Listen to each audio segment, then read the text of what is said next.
আসসালামু আলাইকুম, hello everyone, welcome to the film circus পেজের পক্ষ থেকে সবাইকে জানাই শুভেচ্ছা। বন্ধুরা, আজকে নিয়ে blog video another blog video হচ্ছে যে আমাদের যে ডাকাতিয়া নদীটি রয়েছে আমাদের বাড়ির পাশে, ডাকাতিয়া নদীটিতে আসলাম। জাস্ট এখানের যে ভিউটা অসাধারণ অসাধারণ মুহূর্ত কাটাচ্ছি। আপনারা যদি আমাদের সাথে জয়েন দিতে চান অবশ্যই কমেন্ট বক্সে জানাবেন। আপনাদেরকে যথেষ্ট পরিমাণ হেল্প করা হবে গোসল করে, এখানে স্নান করার জন্য, গোসল করার জন্য একবারেই সুবিধামূলক এবং কি জাস্ট অনেক ফিল করতে পারবেন এখানে এসে। এখানে যে মুহূর্তটা আমরা খুব আনন্দ করতেছি। বেসিক্যালি এখানে দেখতে পাচ্ছি যে আমরা সমুদ্রের মতো, সমুদ্রতে যাইতে হবে না, আমরা সমুদ্রের ভিউটা আমরা এখানে নদী থেকে ডাকাতিয়া যে একটা গাং রয়েছে এখানে, এই গাঙেতে কাটাই হয়েছি। সো আপনারা আমাদের এই ভিডিওগুলো কেমন হয়েছে আপনারা অবশ্যই কমেন্টে জানাবেন।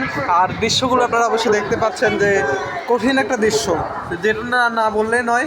এখানে হাতিঝিল ব্রিজ রয়েছে, পাশাপাশি রেলওয়ে ব্রিজ রয়েছে, পাশে মধ্যখানে অবস্থাতে আমরা গোসল করি এবং এখানে গোসল করার জন্য সুন্দর একটা প্লেস আছে এখানে।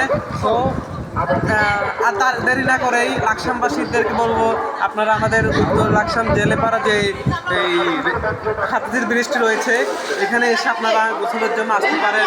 এখনকার যে মুহূর্তটা অসাধারণ একটা মুহূর্ত, জাস্ট আপনারা না আসলে নয়।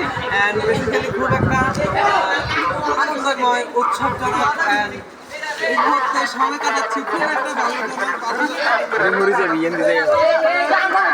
রয়েছে, পাশাপাশি রয়েছে ভিডিও করতেছে পিছনে মাসুম। যদি আপনারা আসতে চান অবশ্যই আমাদেরকে কমেন্ট বক্সে জানাবেন যে এটা হচ্ছে সাইমনের খুব একটা মনে আকাঙ্ক্ষা রয়েছে ঢাকা থেকে আসতে, এই ডাকাতিয়া নদীতে গোসল করার জন্য। ঢাকা থেকে যদি সে আসতে পারে, আপনারা লাকসামবাসী কেন আসতে পারবেন না? আমার প্রশ্ন হচ্ছে যে এখানে পিছনে রয়েছে মাসুম বিল্লাহ, সে তো প্রতিদিন এখান থেকে লাভ দেয় ব্রিজের থেকে। তার বাবা যদি ব্লগটা দেখে থাকেন তাকে একটু ওয়াশ করে দেবেন চেষ্টা করে। গাইজ হলাম আমি, আপনারা আমাকে চেনে রাখেন, আমাকে যেখানে পাবেন এখানে আমাকে আয়না করে ঢুকাই ফেলবেন। ধন্যবাদ।